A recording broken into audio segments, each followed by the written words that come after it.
அனைவருக்கும் வணக்கம். ஜனவரி 25 திருச்சியில் முத்திரைகளின் அரசியல் அதிகார மீட்பு மாநாடு. இன்று வருஷ பிறப்பு. இன்றிலிருந்து முத்திரைகளுக்கான அரசியல் அதிகார மீட்புக்கான தொடக்க நாளாக நம்ம எடுத்துக்குவோம். இந்த 26ஆம் ஆண்டு தலைவர் அவர்கள் சட்டசபையில் அவர்கள் குரல் ஒலிக்க வேண்டும். அதன் நோக்கமாக வீரமுத்திரையர் முன்னேற்ற சங்கமும் தமிழர் தேசம் கட்சியும் இணைந்து அரசியல் அதிகார மீட்பு மாநாடு அப்படின்ற பேரில் தமிழகம் முழுவதும் தலைவர் அவர்கள் சுற்றுப்பயணம் செய்து கொண்டிருக்கிறார்கள். ஏறத்தாழ 1700க்கும் மேற்பட்ட கிராமங்களை சென்றடைந்து விட்டார்.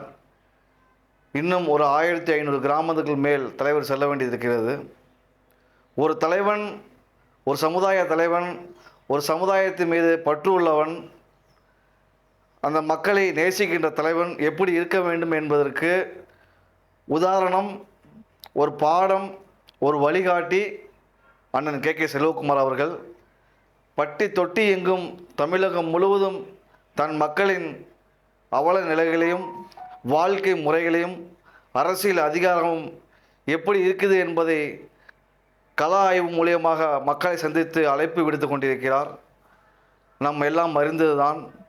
தலைவர் எண்ணம் போல் செயல் போல் நம் பொறுப்பாளர்கள், மாநில பொறுப்பாளர்கள், மாவட்ட பொறுப்பாளர்கள், ஒன்றிய பொறுப்பாளர்கள், ஏனைய சங்க கட்சி பொறுப்பாளர்கள் இந்த மாநாட்டுக்கு வருகின்ற மாநாட்டிற்கு அதிக லெவலில் மக்களை சந்திக்க வேண்டும். கிராமங்களில் சென்றடைந்து அதிக எண்ணிக்கையில் மக்களை திரட்டி கொண்டு வர வேண்டும்.